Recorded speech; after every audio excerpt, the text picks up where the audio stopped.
Dissolution of a partnership firm.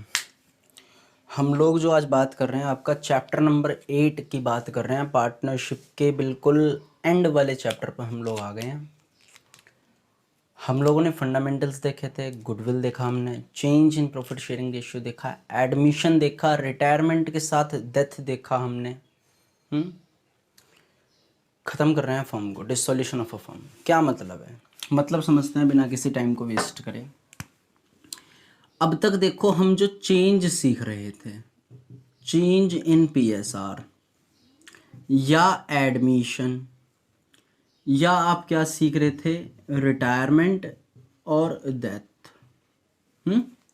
ये सारी चीज़ें जो होती हैं अलग हैं, और डिसोल्यूशन ऑफ फर्म या आप डिसॉल्व ऑफ फर्म, डिसोल्यूशन जो है पूरी की पूरी एक नाउन है। ये इंग्लिश की बात करूँ तो मैं नाउन है ये, ठीक है। ION आ रहा है ना वर्ड के पीछे, वो नाउन होता है। ऊपर का जो केस था, चाहे वो एडमिशन हो, रिटायरमेंट हो आपका, चाहे वो चेंज इन PSR हो, दैट वाज क्या था वो, क्या था वो था सर रिकॉन्स्टिट्यूशन। क्या था? रिकॉन्स्टिट्यूशन था सर, वो रिकॉन्स्टिट्यूशन था वो। और सर ये क्या है? डिसोल्यूशन है। बात समझो, है तो ये भी डिसोल्यूशन, है तो ये भी डिसोल्यूशन। कैसे सर? ये डिसोल्यूशन ऑफ फर्म है, ये डिसोल्यूशन ऑफ पार्टनरशिप है। बस पार्टनरशिप फर्म नहीं, सिर्फ पार्टनरशिप। यानी पुराने जो साझेदार हुआ करते थे ABC, अगर इनके बीच में कोई चेंज आ रहा है तो इनकी पार्टनरशिप क्या हो गई? खत्म हो गई। एक नई पार्टनरशिप बनेगी। मैंने नहीं कहा फर्म खत्म हो गई, पार्टनरशिप खत्म हुई है बिटवीन द पार्टनर्स। फर्म क्या करती है? कंटिन्यू करती रहती है। ऐसे ही एडमिशन के केस में ABC के बीच में जो पार्टनरशिप थी वो खत्म हो गई। अब एक नया बंदा D भी उन्हें ज्वाइन कर रहा है, तो अब न्यू पार्टनरशिप एक बन जाएगी। फर्म को कोई फर्क नहीं पड़ेगा भाई, फर्म खत्म नहीं होगी। Same in the case of retirement and death, 4 बंदे थे, एक चला गया, बाकी के जो 3 है वो कंटिन्यू कर रहे हैं। या पॉसिबिलिटी हो सकती है 3 बंदे हों, 2 रह गए हों, एक चला गया, रिटायर हुआ हो, चाहे उसकी डेथ हुई हो, एक रह गया। नहीं, ऐसे नहीं हो सकता, 2 कम से कम होंगे, ठीक है ना। अगर एक रह गया तो फिर तो पार्टनरशिप ही खत्म है। मिनिमम 3 बंदे होंगे, एक चला जाएगा, 2 रह जाएंगे, पार्टनरशिप चलती रहेगी। फर्म खत्म नहीं हुई। यहां इस केस में क्या होगा? डिसोल्यूशन ऑफ फर्म हो रहा है, मीन्स फर्म ही खत्म हो रही है। और जब भाई फर्म ही खत्म हो रही है तो पार्टनरशिप तो अपने आप खत्म हो ही जानी है, फिर तो पार्टनरशिप भी खत्म हो जानी है। ऐसा जरूरी नहीं है पार्टनरशिप खत्म हो रही है तो फर्म भी खत्म होगी, नहीं। पार्टनरशिप एक अगर खत्म हो भी रही है तो ये जरूरी नहीं है फर्म भी खत्म होना, ऐसा कुछ नहीं है। हाँ, लेकिन फर्म खत्म हो रही है तो पार्टनरशिप तो अपने आप ही खत्म है। बिजनेस ही खत्म है तो तुम्हारी क्या पार्टनरशिप रह गई भाई? सीधी बात है, फर्क ही है, ठीक है। डिसोल्यूशन फर्म का होता क्यों है? अगर मैं बात कहूं आपसे, रीजन क्या है, डिसोल्यूशन क्यों हो रहा है फर्म का, अभी समझते हैं कि डिसोल्यूशन फर्म का होता क्यों है। बुक की तरफ चलें, है ना। मेरे पास जो है वो करंट एडिशन है, ठीक है, 2020 है मेरे पास। चैप्टर नंबर 8 आपको दिख जाएगा, पिक्चर आ जाएगी आपके पास में एक। डिसोल्यूशन ऑफ अ फर्म में meaning of dissolution of partnership firm पर हम जा रहे हैं, ठीक है। मीनिंग की बात कर रहे हैं सबसे पहले। Dissolution of firm means business of the firm is discontinued. वो कह रहे हैं कि जो डिसोल्यूशन के केस में फर्म का जब डिसोल्यूशन होता है उसका मतलब ये होता है business of the firm is discontinued, रुक गया है, खत्म हो गया है वो, ठीक है। एंड दैट इज क्लोज्ड, बंद होना।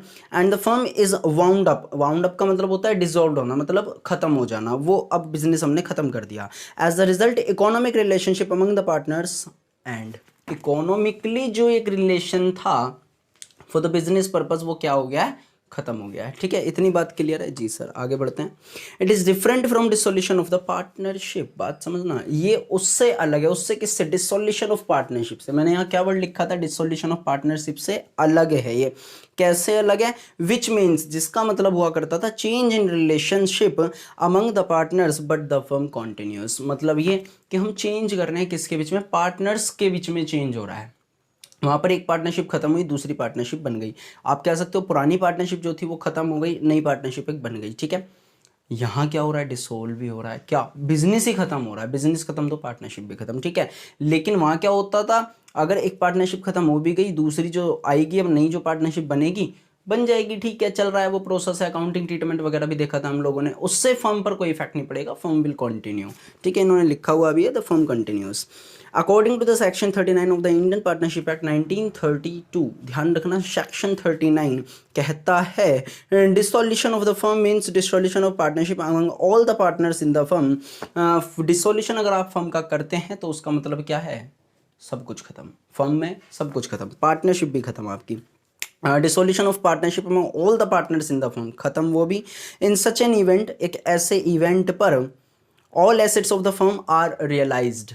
अब बात समझना, इन्होंने क्या कहा, जितनी भी फर्म के एसेट्स हैं वो क्या होंगे, रियलाइज्ड होंगी। रियलाइज्ड का मतलब हम उन्हें सोल्ड करेंगे, बेच देंगे, सेल कर देंगे, उनसे जो पैसा आएगा उसे बोलते हैं रियलाइज्ड वैल्यू, ठीक है। अब क्या करना भाई, मेरे पास फर्म में बिल्डिंग है, फर्नीचर है, मशीनरी है, प्लांट है, कुछ भी है, अब मैं क्या करूँगा, उनसे बेचकर उनसे पैसा निकालूंगा, उनको बेचकर पैसा निकालूंगा, जो पैसा है लाइबिलिटीज़ मेरे ऊपर जिन जिन बंदों की है, क्रेडिटर्स हैं, बीपी, आउटस्टैंडिंग वगैरह वगैरह, कुछ भी हमने उन्हें पेड करना है, कोई लोन वगैरह चल रहा होगा इसका भी ट्रीटमेंट देखेंगे, हम उन्हें पेड कर देंगे, लाइबिलिटीज़ दे देंगे।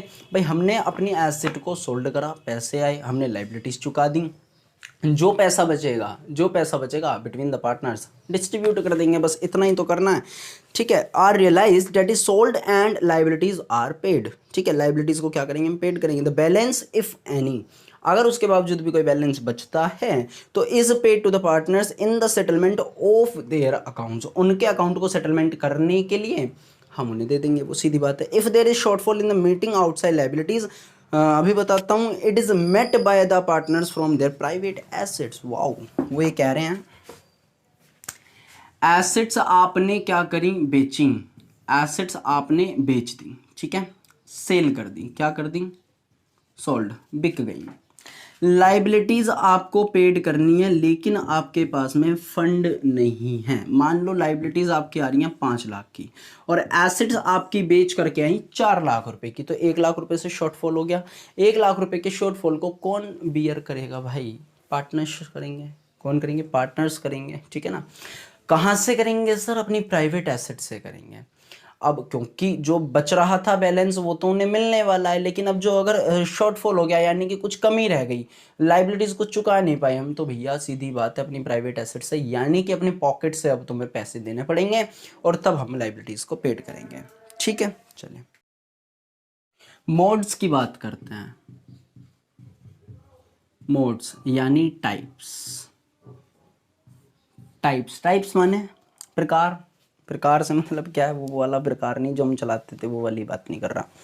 डिसोल्यूशन कैसे कैसे किया जा सकता है, कब किया जाएगा, रीजन क्या है डिसोल्यूशन के, किस किस तरीके से डिसोल्यूशन किया जा सकता है, उसकी बात हम करने वाले हैं, ठीक है। चलो सबसे पहले चलता हूं मैं आपके एक पॉइंट पर। पॉइंट नंबर 1 आ रहा है इसमें, by mutual agreement, by mutual agreement. Mutual agreement आप लोगों ने बहुत बार ये वर्ड सुन चुके हैं, लिखा हुआ है a firm may be dissolved when all the partners agree for its dissolution. उन्होंने बोला कि जब सभी साझेदार क्या हो जाएं, सहमत हो जाएं कि भैया फर्म को क्या कर दो, बंद कर दो, that is called mutual agreement. Mutual agreement का मतलब होता है 3 बंदे, मान लो 4 हैं, चलो कोई पॉइंट आ रहा है, कोई क्या आ रहा है, पॉइंट आ रहा है, ये मान लो एक छोटा सा कोई पॉइंट है। अब इस पॉइंट पर जो एग्रीमेंट दिया है वो आम सहमति सबकी मिल गई, वो क्या मिल गई, आम सहमति मिल गई सबकी, सब क्या है एग्रीमेंट दे रहे हैं, सब एग्री हैं उस चीज़ को लेकर के, तो सीधी बात है म्यूचुअल एग्रीमेंट। अगर फर्म को डिसॉल्व करने का जो प्रश्न उठा है वो सभी साझेदार ने मान लिया, वी ऑल आर एग्रीड कि हम जी सभी साझेदार क्या हैं, सहमत हैं, चलो ठीक है क्या कर दो फर्म का dissolve, that's called by mutual agreement, ठीक है। नेक्स्ट पॉइंट की बात करते हैं, कंपल्सरी डिसॉल्यूशन। नेक्स्ट पॉइंट क्या है हमारा, कंपल्सरी डिसॉल्यूशन। डिसॉल्यूशन लिख दो बस शॉर्ट में। अ फर्म में भी कंपल्सरी डिसॉल्व्ड, वो ये कह रहे हैं कि जो फर्म है, एक फर्म क्या हो सकती है, कंपल्सरीली डिसॉल्व हो सकती है, मतलब उसका ज़रूरी है बंद होना।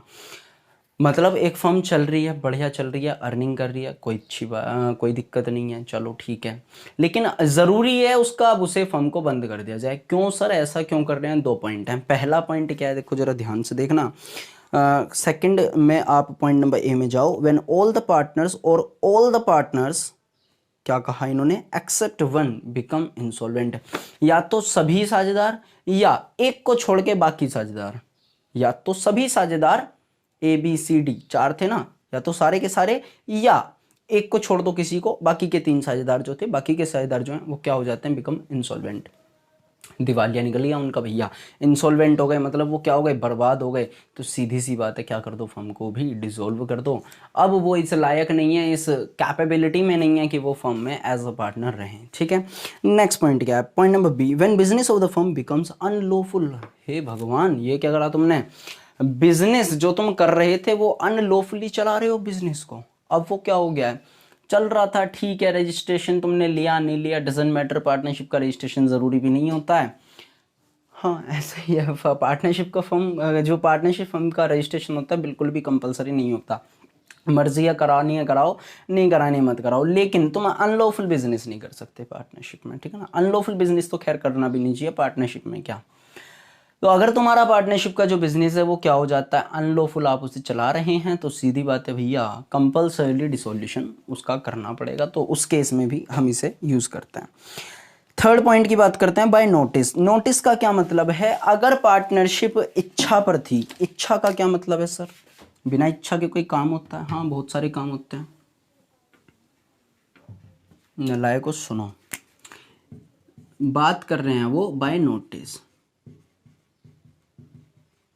बाय नोटिस से क्या ताल्लुक है सर, अगर पार्टनरशिप एट विल हो, क्या हो, पार्टनरशिप एट विल हो।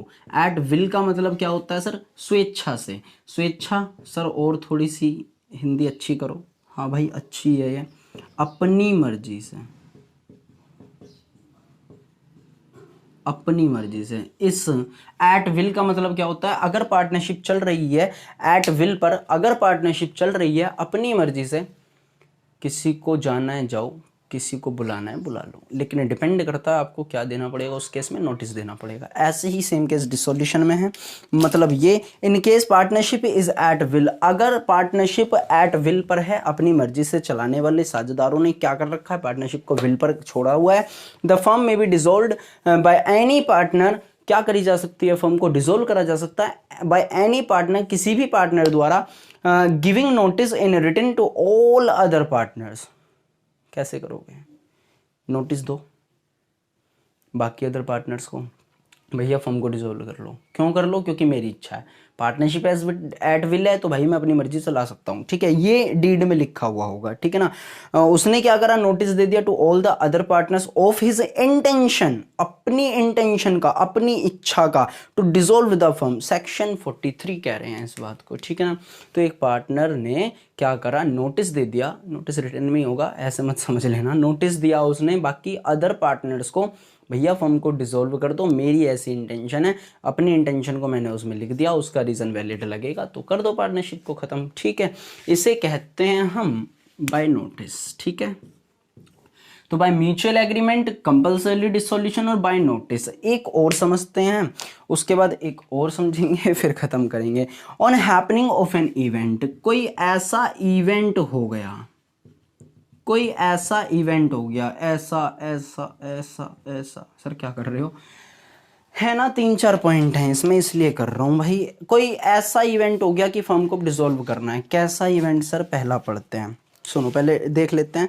अ firm may be dissolved in any of the following events if the partnership deed so provide. उन्होंने बोला है कि अगर पार्टनरशिप डीड में लिखा हुआ है कि अगर ऐसा कुछ इवेंट हो जाता है, ये कुछ कारण हो जाते हैं, तो फर्म को क्या करना पड़ेगा, डिसॉल्व करना पड़ेगा। कौन से कारण है सर, पहला कारण है on expiry of the term for which the partnership was constituted. वो कह रहे हैं कि वो टर्म ही एक्सपायर हो गई, वो टर्म ही एक्सपायर हो गई आपकी। यानी कि अगर मैं इसे कहूँ टर्म का मतलब यहाँ पर आप ले सकते हो लॉन्ग टर्म, शॉर्ट टर्म आपने सुना होगा। टर्म का मतलब होता है पीरियड से, टर्म का मतलब होता है पीरियड से, वो पीरियड ही खत्म हो गया। मान लो मैंने पार्टनरशिप बनाई थी 5 साल के लिए, 5 साल मेरे कंप्लीट हो गए, फर्म को डिसॉल्व कर दो, ठीक है ना। On the expiry of the term for which the partnership was constituted, बनाई गई थी जिसके लिए पार्टनरशिप, फर्म जिसके लिए बनाई गई थी वो टर्म खत्म हो गई, यानी कि वो पीरियड खत्म हो गया। कारण नंबर दूसरा, on completion of the venture, venture मतलब जो आपने वेंचर करा हुआ है वो कंप्लीट हो गया आपका। अब लिटरली मीनिंग अगर मैं कहूँ वेंचर को, तो वैसे तो जोखिम उठाना होता है, ठीक है, वेंचर माने होता है जोखिम उठाना, लेकिन एक वेंचर होता है आपका जॉइंट वेंचर, आपने नाम सुना होगा, तो वहाँ के लिए कह रहे हैं अगर वेंचर आपका कंप्लीट हो गया, बिजनेस आपका कंप्लीट हो गया, ठीक है।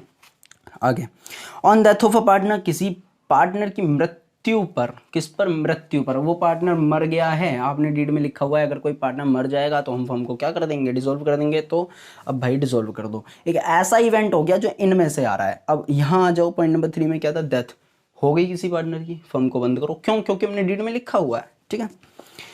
Next, on adjudication of a partner as insolvent, अगर आपने लिखा हुआ है पार्टनरशिप डीड में कि अगर कोई पार्टनर क्या हो जाता है, इंसॉल्वेंट हो जाता है, तो उस केस में पार्टनरशिप को बंद कर दिया जाएगा, ठीक है। ये कुछ इवेंट थे।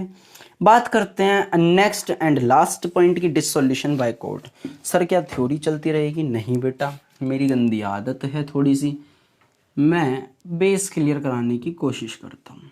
सुनो, मैंने बाद में दिक्कत आएगी भाई, इतने तो समझदार हो तुम। क्या सर थ्योरी आएगी? बिल्कुल आएगी। 20 MCQ, ना एक एक नंबर वाले जो क्वेश्चन है, जो 1 मार्क्स के आपके क्वेश्चन है बेटा, वो आपके थ्योरी से निपटेंगे। ध्यान रखना, थ्योरी जिसको आती होगी भाई 20 नंबर ला सकता है किसी भी चैप्टर की, नहीं आती होगी सिर्फ न्यूमेरिकल से बात नहीं बनेगी। हाँ, पास होना है तो बात एक अलग है, स्कोरिंग करनी है तो सब कुछ पढ़ना पड़ेगा, ठीक है।